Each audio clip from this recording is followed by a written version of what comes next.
இன்றைக்கி ரொம்பவே easy and சிம்பிளான உருண்டை குழம்பு எப்படி செய்யறதா பார்க்க போகிறோம். அதுக்கு முன்னாடி பருப்பு எடுத்து 4 மணி நேரம் ஊற வச்சுக்கோங்க. அது கூட சீரகம், சோம்பு, 4 வரமிளகாய், கல்லுப்பு சேர்த்து அரைச்சி எடுத்துக்கணும்.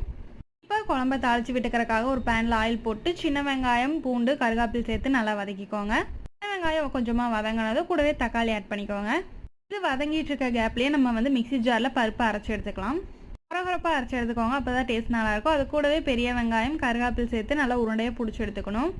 வெங்காயம் தக்காளி நல்லா வதங்கினதும் கரம் மசாலா, மிளகாய் தூள் ஆட் பண்ணி நல்லா வதக்கிக்கோங்க. கறி பிடிக்கிற மாதிரி இருந்ததுன்னா கொஞ்சமாக தண்ணி ஆட் பண்ணி வதக்கிக்கோங்க. கூடவே கொஞ்சமாக புளித்தண்ணி ஆட் பண்ணிக்கோங்க. ஆல்ரெடி 2 தக்காளி ஆட் பண்ணியிருக்கோம். பார்த்துட்டு உங்களுக்கு புளிப்பு தேவையான அளவு ஆட் பண்ணிக்கோங்க. அரைச்சி வச்சுருக்க பருப்பை உருண்டை பிடிச்சி எடுத்துக்கணும். இப்போ மிக்ஸி ஜாரில் தேங்காய், முந்திரி சேர்த்து நல்லா அரைச்சி ஊற்றிக்கோங்க. புளித்தண்ணி ஆட் பண்ணும்போதே உங்களுக்கு தேவையான அளவு தண்ணி ஆட் பண்ணிக்கோங்க. நல்லா குழம்பு கொதிச்சு வரும்போது தேங்காய் பால் ஆட் பண்ணிக்கோங்க. குழம்பு கொதிச்சது உருண்டை போட்டு வேக வச்சு எடுத்தால் சூப்பரான உருண்டை குழம்பு ரெடி. இந்த வீடியோ பிடிச்சிருந்தா லைக் பண்ணிக்கோங்க. பாய்.